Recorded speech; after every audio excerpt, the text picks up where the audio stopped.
Hello, I'm Bill Hinkle, your state representative from the 13th District, and thank you for joining me today from the House of Representatives.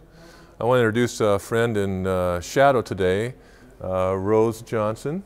Hi, Rose. Hi. So Rose is the daughter of Dr. Robert Johnson out of Ellensburg, a good family practice man there.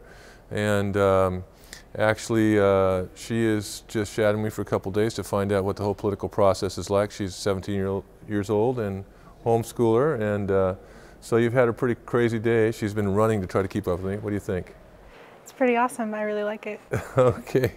Well, look it. We got another day to go, so don't get too tired. I won't. Keep up, all right? Okay. We'll see you soon. Thanks. So as we approach halfway point now, legislative session, it's an issue that continues to be front and center for us as the economy. We still have too many people out of work.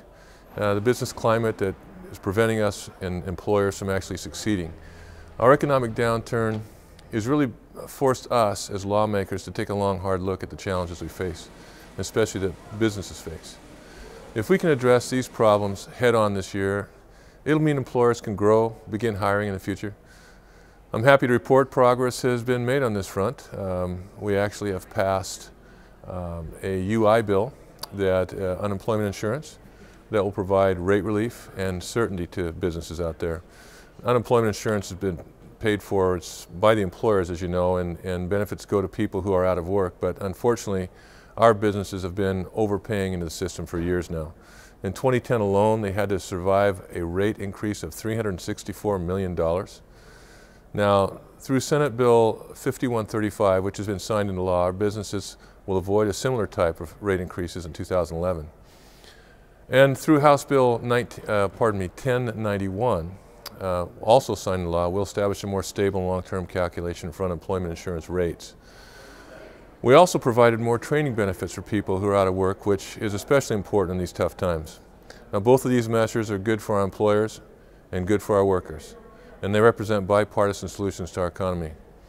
I have to tell you that sometimes those are hard to find down here.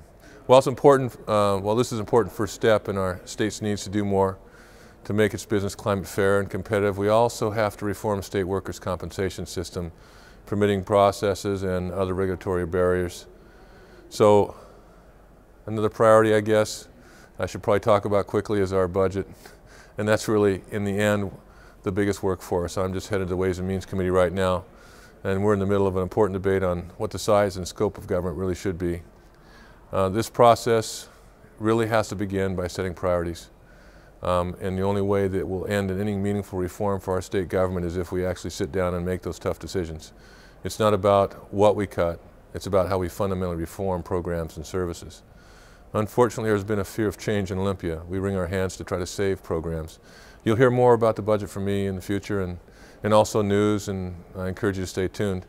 Always like it when people call and are paying attention to these little things we do. It's unfortunately time for me to stop, so really appreciate you again tuning in, and I really am pleased that so many people are watching us on TVW, and you can get TVW online too, by the way, if you can't get it through your Dish network or some of the other networks out there that don't have a cable. Again, I'm your State Representative Bill Hinkle, and we'll talk to you soon. Bye-bye.